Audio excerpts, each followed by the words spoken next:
About 12 years ago, in a smoky Manhattan East Village rock club, I discovered the leisure class, which was like sitting in the stands of a debauched circus.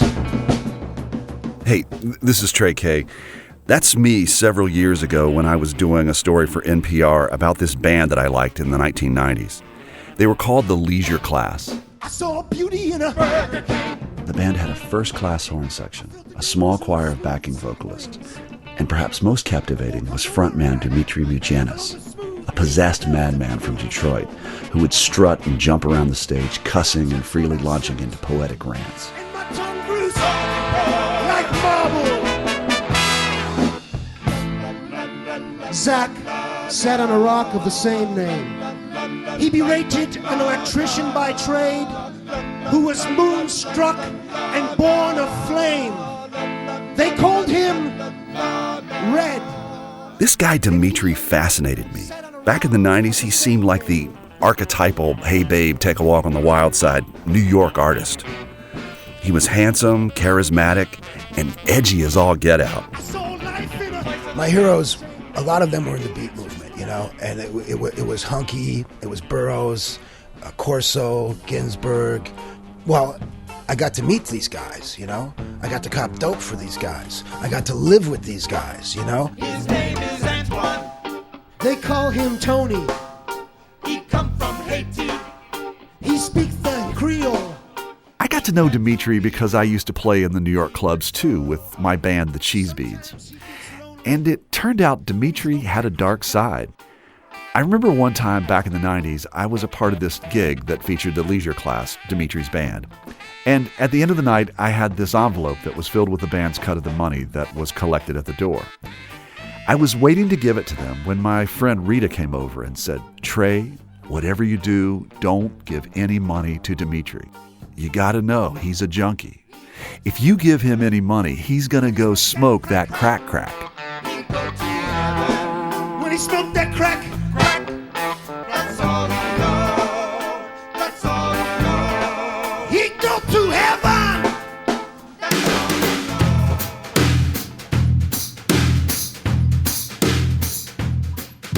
From West Virginia Public Broadcasting and PRX, this is Us and Them, the podcast where we tell stories about America's culture divides. I'm Trey K. Today we're re-airing a story about Dimitri and his heroin addiction, and the controversial treatment that seems to work miracles for people addicted to that substance. According to the American Medical Association, the United States is in the midst of the worst drug addiction epidemic in its history. It's wrecking towns, families, and having a huge impact on the economy. Even President Trump, who sometimes criticizes scientific studies as fake, is taking the epidemic seriously. Nobody is safe from this epidemic that threatens young and old, rich and poor, urban and rural communities. Everybody is threatened. Drug overdoses now. The president's comments are a significant departure from the way that government leaders, just a few decades ago, viewed people living with a powerful substance addiction. Back then, most people were treated as criminals. These days, there seems to be a more sympathetic tone, as if addicts are people just like you and me, us, and not them. At the top of the show, we heard about Dimitri. Long after our music club playing days in the 90s, about 12 years after Rita told me not to give him any money, I met up with Dimitri again. It happened like this. I was walking through New York's East Village. I ran into Dan, a guy who played guitar with the Leisure Class. We caught up on what we've been doing over the years, and I asked, whatever happened to Dimitri? Is he still alive? I mean, I assumed that he might be dead. Dan said, no, he's still with us, and he's off heroin. And as a matter of fact, he has kind of an amazing story for how he kicked. So I called Dimitri, and he told me his story, and it was kind of amazing. I called my audio producer friend Lou Olkowski, and we decided to pitch it to This American Life. So I'm going to play you the piece that we produced back in 2006. And then you're going to probably wonder what happened to Dimitri. So I'm going to tell you that strange story too. Here's This American Life host Ira Glass. Act 2, I'm not a doctor, but I play one at the Holiday Inn. Back in the 60s, a heavy drug user, a hippie, named Howard Lotsoff tried a powerful hallucinogen named ibogaine. Lotsoff apparently had one of the most intense drug experiences of his life, and when it was done, the odd thing was he had absolutely no desire to ever use drugs again. Just wasn't interested. He stayed clean. And years later, he decided that ibogaine should be used to cure drug addicts. And so he tested and got patents for several different dosages of ibogaine. But for a variety of reasons, it never got picked up by any of your mainstream drug companies. But ibogaine hung around, on the margins. This drug that could supposedly do the impossible, especially for heroin addicts. You take it, go on this intense trip, and at the end of that trip, you have no withdrawal symptoms. None, nothing. And you also have no desire to ever do heroin again. Well, this brings us to our story, which was put together by Lou Olkowski and Trey Kay. Lou narrates. At his worst, Dimitri was living in his parents' basement in Detroit. He'd been using heroin for 27 years. His wife had died, many of his friends had died, and he was edging towards 40. That was when it finally hit him that it was time to do something. In 2002, Dimitri went to Amsterdam for an experimental ibogaine treatment. It was given to him by a woman who cared for drug users out of her thatched roof farmhouse, surrounded by her 5 kids. 30 hours after taking the drug, Dimitri was cured of his heroin addiction, literally cured of his 27-year-old habit.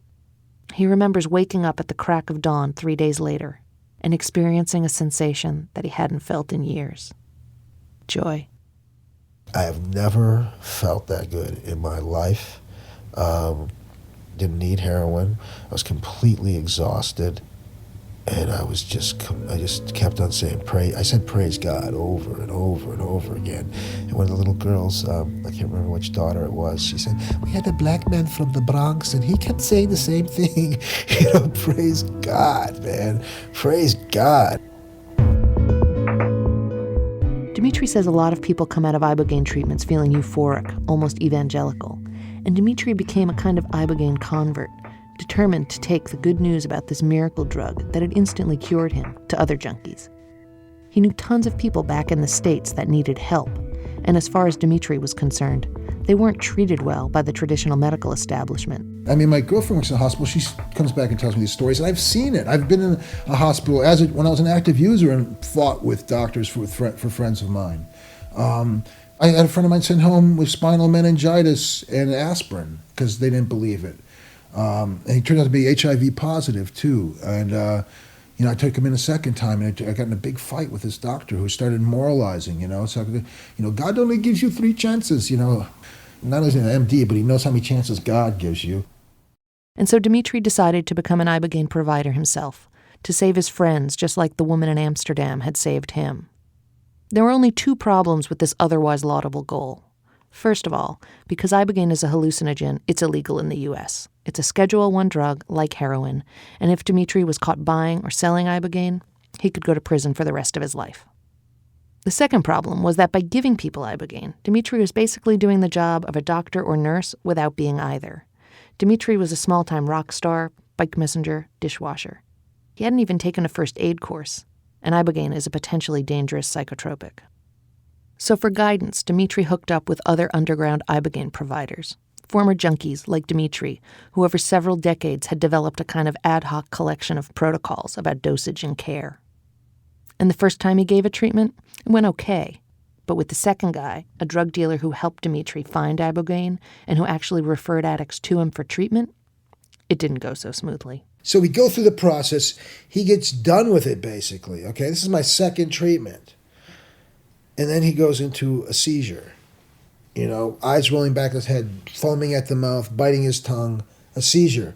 It was unbelievable. I thought he was dead. Long story short, I was freaked. And actually, at that point, I panicked. I didn't know what to do.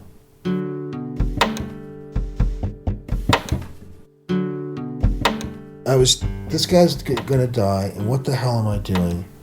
And this guy's gonna die. And,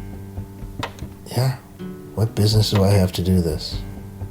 Dimitri managed to get the guy to a hospital where he eventually recovered. But this was the first time Dimitri realized exactly what he'd gotten himself into. how crazy it was to be flying without a net, doing a job that put other people's lives into his hands. And this is the issue. Dimitri knows what it's like to be a junkie, to be desperate, frantic, to quit. And he believes that since he has what he thinks is a cure, despite the risk, it's his moral responsibility, his obligation really, to help. It's terrifying, man. And especially, you spend time with these people, you get to know people. God, you don't want them to die. You don't want them to be hurt in any way.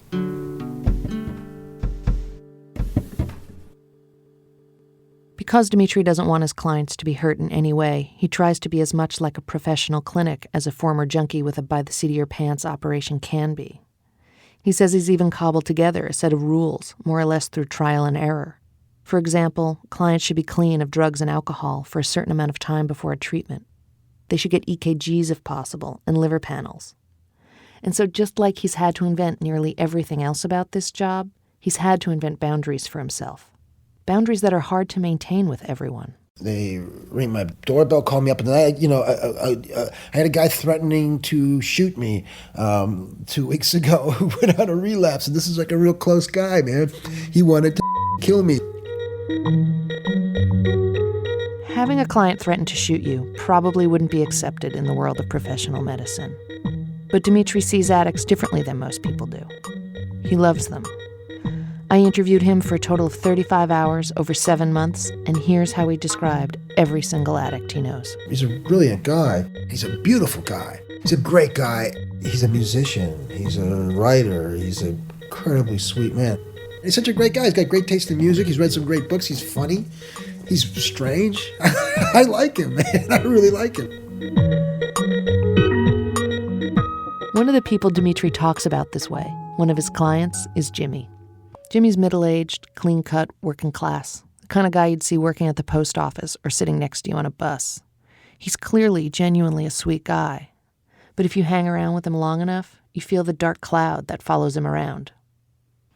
I talked to Jimmy a few days before Dimitri was going to give him an ibogaine treatment, and he told me he'd tried to shake heroin many times before. He'd done traditional rehab and a whole array of alternative treatments. He even tried ibogaine once before with another underground provider. According to Jimmy, ibogaine pretty much worked the first time around. He says after the treatment, he felt no craving for heroin. The thing that made him relapse was the dark cloud. All the other problems in his life. Somewhere around 3 or 4 months when I started feeling a little bit lonely again, and, it's like, why isn't anything really happening? I mean, I'm feeling all these feelings, but what's really changing in my life? I remember Eric was talking about a guy had taken ibogaine, and a few months later he met a girl, he got married, and, so I'm like, well, when is this going to happen for me? It's like, and then I started getting to feel like, maybe I'm just the same old person, and there is no cure,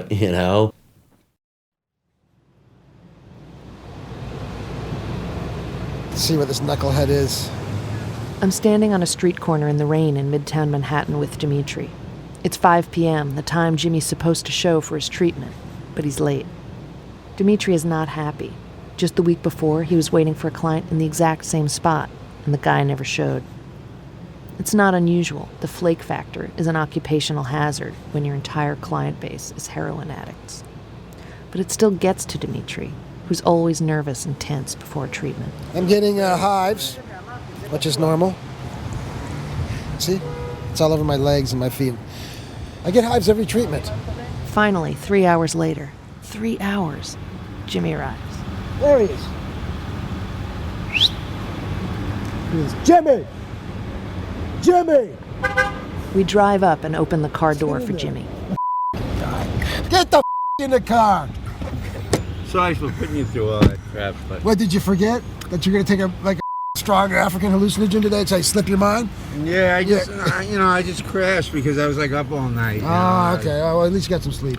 And then Dimitri begins the underground provider equivalent of an intake survey. You been hydrating yourself today? Yeah, sorta. When's the last time you used? Thursday. What time? 7, maybe 8. Okay. How many bags were you doing at the end?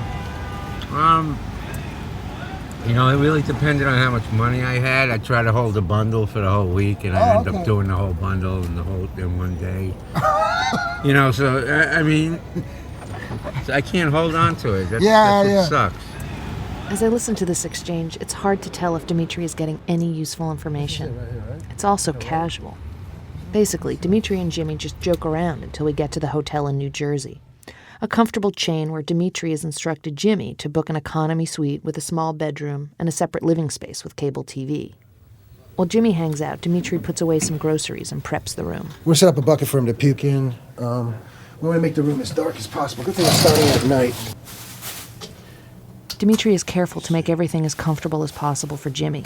He even turns around the LCD alarm clock because he knows people are really sensitive to light when they're on Ibogaine. Then he takes out about 20 capsules containing varying amounts of Ibogaine. He lays the pills on the desk and tries to figure out how much to give Jimmy. All right. What do we do? Do about a 16.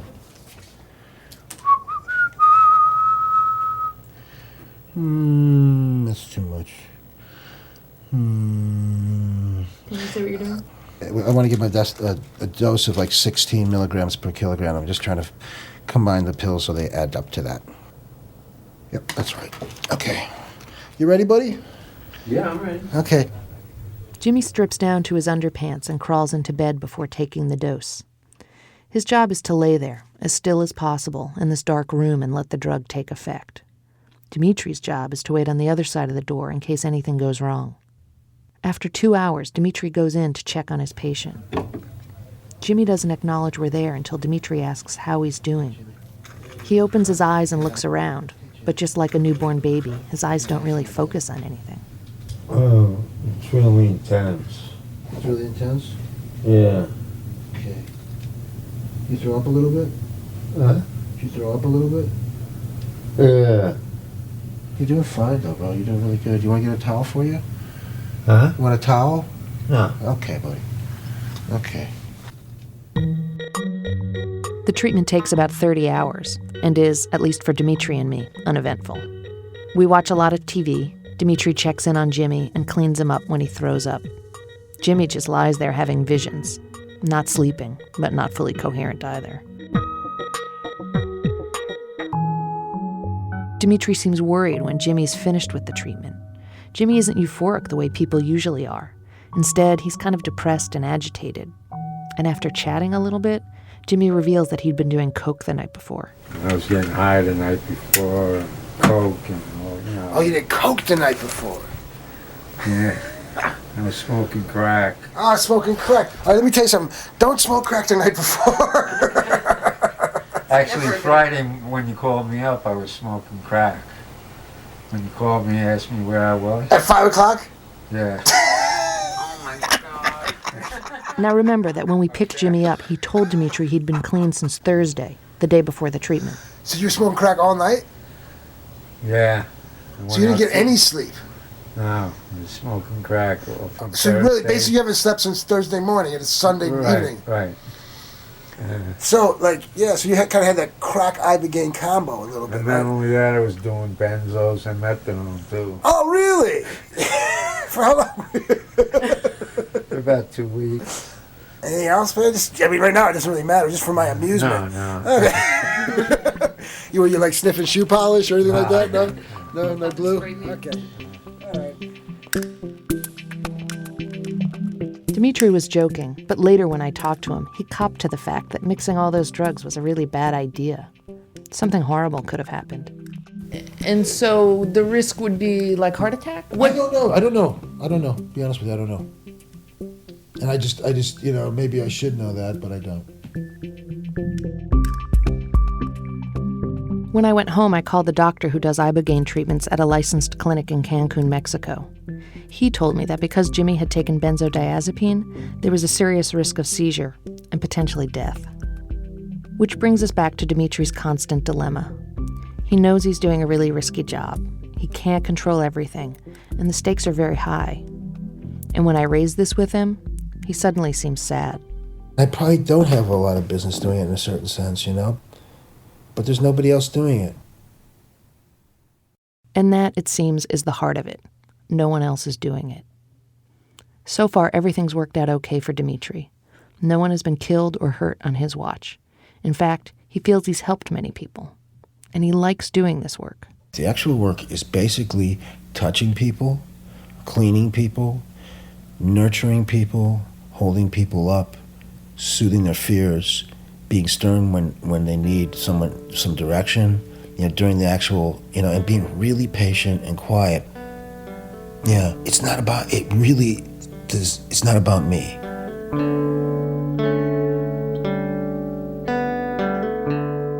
The job is to love these people, he says. But sometimes that's really hard. There are just so many addicts with so many problems. Okay, this guy's got a probation officer, and he needs to do this, this, and this, but he doesn't have a house, and this other guy's homeless too, and she's got all these abandonment issues, and then this one can't really get it because to get off the psych meds, would be too much, and on and on and on. All these people with really sad, hard lives. And I struggle, I think about what am I really doing? How important is it? And I think about that a lot. But like I said, I think I've said this many times. This is what I can do, okay? This little thing, this little thing. Dimitri just hopes doing that one little thing is enough.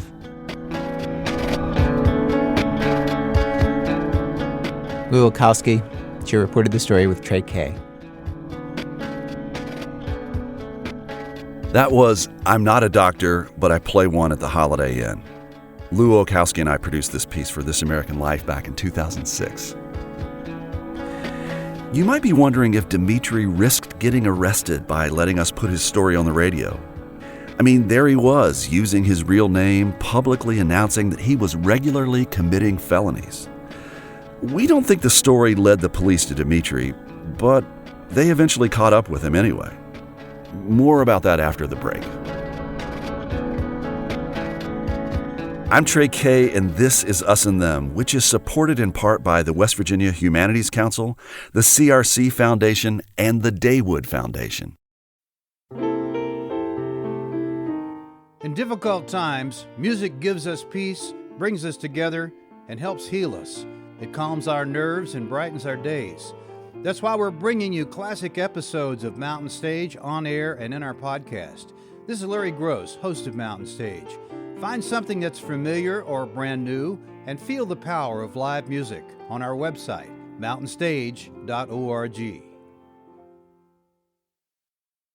A decade after that initial story with Dimitri, I started to notice newspaper and magazine articles about how the prescription opioid crisis was leading some people to try heroin. And then, by chance, at a gathering over the holidays, I ran into Dimitri again. A few weeks later, he agreed to meet up with me in Spanish Harlem, where he lives now. I met him outside, and we walked up 3 or 4 flights of stairs to his tiny studio apartment. Yeah, welcome to my little place, man. I sat in one of the few chairs that Dimitri could fit into the room, and he sat on the edge of his bed. I asked him what he'd been up to these days. Oh, and you might have noticed that the This American Life producers bleeped Dimitri's colorful language in the piece that they broadcast on the radio. As a heads up, in this following interview, we've suspended the bleep fest on Dimitri's comments and left everything just as he said it. My name's Dimitri Majanis, and I work with primarily drug users, but in harm reduction. It's my day job. I'm like Naganga, which is a spiritual healer in residence at New York Harm Reduction Educators in East Harlem. I also work with plant medicines, particularly ibogaine in a shamanistic tradition known as bwiti. Bwiti is a spiritual discipline practiced by the people of Gabon and Cameroon. Part of the practice of bwiti is to ingest the root bark of the Tabernath iboga plant, which is basically the powerful ibogaine drug that you heard about in the This American Life piece. Since Lou and I produced our story, Dimitri has gone to Gabon and got initiated in the practices of the bwiti. Now he is an nganga, or a bwiti priest. I work with all kinds of people, but mainly with people who are struggling with addiction. We're here in your apartment in Spanish Harlem. It's a studio apartment. I smell incense in here. All around his place, he has these little shrines and altars for various kinds of worship. And I see all kinds of things, gong and pots and candles and looks like sage smudge pot and various other things that to me look like it has to do with some type of spiritual practice. Can you just tell me what it is I'm looking at? And candles at the door too. There's basically 4 different altars here. So there's a Palo Moembe altar, which is a Afro-Caribbean-based religion. Right by the door, I have an Ogun, which was made for me by my teacher who was an Ifa. There's two shrines right there. That is my buiti. That is the basket which I was initiated with. This, what we have over here, is the stuff I use for my sound work. It's a little bit. I was going to try to straighten it up because it's a little bit cluttered, but I have Tibetan singing bowls and gongs and a shruti box and several other instruments. I use all this in sound meditation and sound healing and also shamanistic healing. So I work with private clients in here as well. In the piece that we did for This American Life years ago, another thing that we brought out in the piece was this whole idea that you have deep love for people who have substance addiction, and particularly heroin addicts. Why is this? I think that the best people I've ever met are drug users or so-called addicts or problematic drug users, whether in recovery or out of recovery. And I think there might be something about the sensitivity of people who are in this lifestyle. I also like transgression. I think a transgressive quality is a rebellious quality, perhaps a revolutionary quality. So I like that. I love drug users. They're my people. They're the people I feel comfortable with. The wit, the street wit. It's sad, man. I hear sad stories, but I laugh my ass off every day. These are very funny, witty people. The guy that we featured in the This American Life piece, Jimmy. How's he doing now? I haven't talked to Jimmy in a couple years. Wow. Jimmy struggled. The last time I knew, he was off of drugs, but dealing with some very serious issues, including homelessness, and this is off of drugs. So I haven't seen him in a while. Last time I saw him, because there's a film that came out. I don't know if you're at the premiere of the film. Dimitri is referring to a film called I'm Dangerous with Love. It's by documentarian Michelle Negroponte, and it's about Dimitri's work using Ibogaine to help heroin addicts. It's chaos. It involves crime. It involves elements of death, physical danger. I fucking love it. And I will continue. So it's this element of chaos that's always been in my life. Things are going good. I want to mix it up. Anyway, the last time Dimitri saw Jimmy was when he showed up for the premiere of the documentary. He came walking in late, busted in past security, even though it was sold out, wearing like a long headscarf and telling everyone that he was in this fucking movie. They dragged him out. And I thought, okay, I talked to him after that. It was cool. He apologized. I think, he has some issues. Did he relapse? I think, he relapsed a few times, but we treated him again. And I can't really remember how that ended in terms of our involvement. He did some crazy stuff. He did some crazy stuff. Speaking of crazy stuff, I always thought Dimitri was a little crazy being so public about doing his Ibogaine treatments in the U.S. When Lou and I did our story, there was a website for people looking to get Ibogaine treatments, and Dimitri's contact information was listed. He would speak at public forums advocating for Ibogaine, and of course, lots of people knew him from our This American Life segment and Michelle Negroponte's film. Dimitri's story was also featured on Vice, the documentary program on HBO. Okay. Was Ibogaine illegal at this time? Ibogaine has been illegal since Nixon. Ibogaine was made illegal in 1969 at the height of the hippie movement, and today lives right alongside heroin as a Schedule I drug.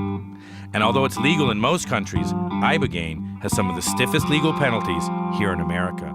So if you want to use it to get off... In 2011, Dimitri's good luck wore thin. A couple years back, I was arrested in a DEA sting, and in Seattle, we were about to administer a treatment.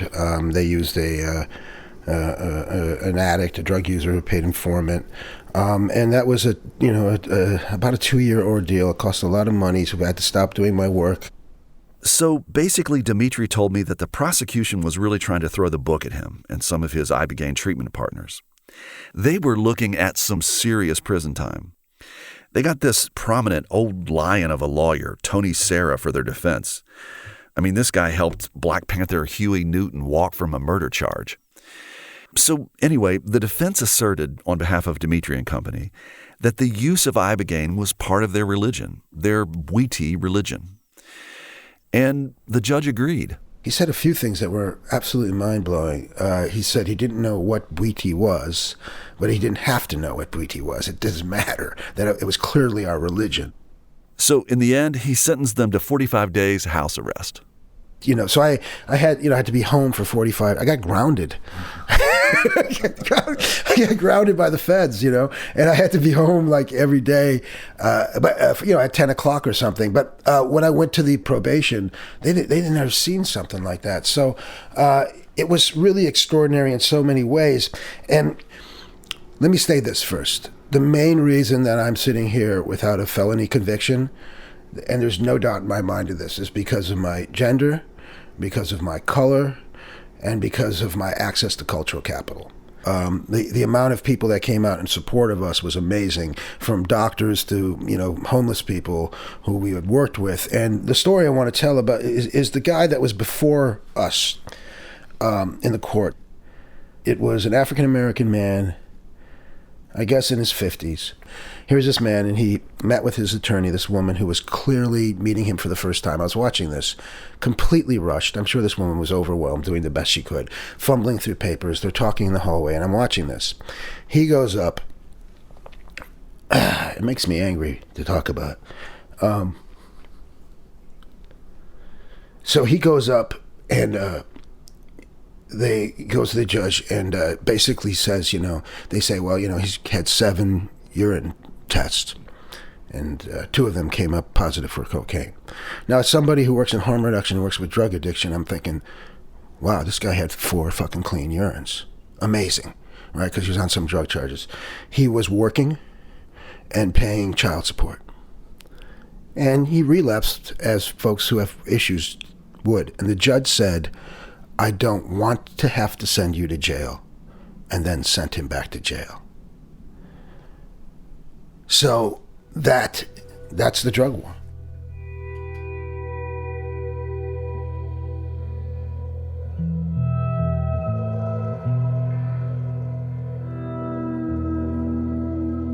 Dimitri Mugianis.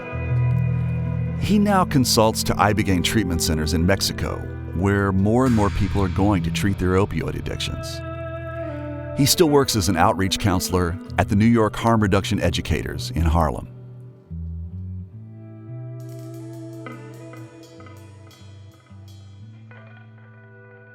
As we close today, we need to clear up something. We had announced that this current episode would feature noted climate scientist and devout evangelical Christian Katharine Hayhoe. However, we had a few things to attend to before releasing that episode. So listen for her in a couple of weeks.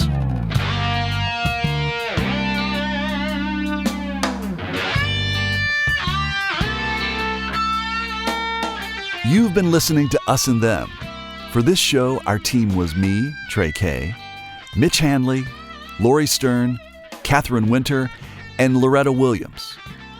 Martha Little edited the segment about Dimitri that I produced for the NPR show Day to Day. The This American Life segment was produced by me and Lou Okowski and was edited by Nancy Updike, Elise Spiegel, and Ira Glass. Michael Lipton and Tristan Lozow wrote and performed our show music. Rita Krisafi and Mariana Trofimova provide us with images for the web. The wonderful people at PRX and West Virginia Public Broadcasting make Us and Them possible. So do grants from the West Virginia Humanities Council, the Corporation for Public Broadcasting, the CRC Foundation, and the Daywood Foundation. Us and Them was originally developed with the assistance from the mentorship program at AIR, the Association of Independents in Radio.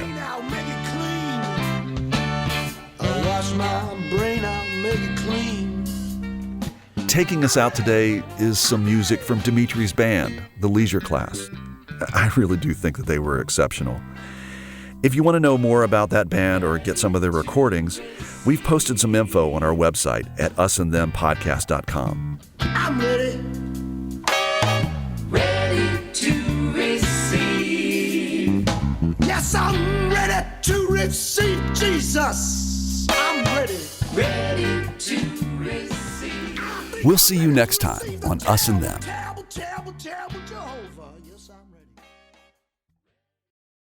Support for this podcast comes from the Corporation for Public Broadcasting.